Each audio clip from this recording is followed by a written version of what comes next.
अस्सलाम वालेकुम, लियाकत मीरानी ऐं अॼु मां तव्हांखे टाई ॿधण जो तरीक़ो थो ॿुधायां। छाकाणि जो तव्हां ॾिसो तालीमी इदारनि में जिथे बि असां रहिया आहियूं त खोड़ सारा ॿार जेके आहिनि उहे टाइयूं ईअं खीसनि में या बैगुनि में खणी ईंदा आहिनि त उन्हनि जी टाई कीअं ॿधिजे ऐं उहे कीअं सिखी सघनि था हितां आराम सां।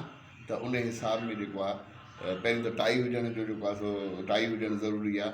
ॿियो ॻिची जंहिंमें रसो पए ऐं ॿियो इहो त जेकॾहिं तव्हांजो घर वारियूं जेके माण्हू पसंदि कंदा आहिनि पंहिंजे घर वारनि खे प्यारु कंदा आहिनि त उन्हनि खे जेकॾहिं टाई ॿधणु अचे वञे त पोइ ॾाढो सुबुह जो मोकिलाइण में हिकिड़ो ज़बरदस्त क़िस्म जो जेको आहे सो गेस्चर हूंदो आहे।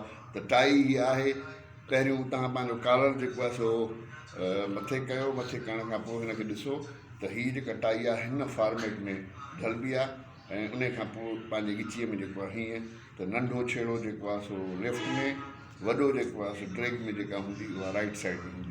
पोइ हाणे उहो बैलेंस कबो आहे त कॾहिं कॾहिं ॿधण में हेठि मथे बि थी वेंदी आहे, पर ओवरऑल स्टेप्स जेके आहिनि टाई जा उहे हीअं आहिनि त टाई खे हे ॾिसो हिते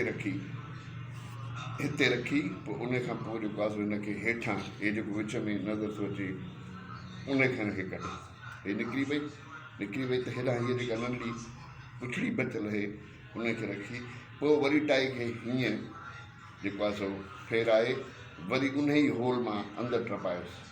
हे ॿीहर टपी वई, त पोइ तव्हांजे हिते नॉट ठही वेंदी। नॉट ठहण खां पोइ तव्हां वरी छा कयो, हिनखे ओवरऑल हीअं फेराइजो सॼीअ ते फेराइण खां पोइ हिनखे वठो, हे आङूठे जी सपोर्ट ॾींदोसि त तव्हांखे खुलियल नमूने सां मिलंदी। पोइ हिन जे हेठां टपाए हीअं पोइ उनजे अंदरां विझंदव त पोइ तव्हांजी नॉट बि ठही वेंदी। नॉट ठहण खां पोइ इहो थींदो त तव्हांजो हिते हथु मज़बूत हुजे ऐं पोइ तव्हां हुनखे मथे छिकींदा वञो, बैलेंस बि कंदा वञो।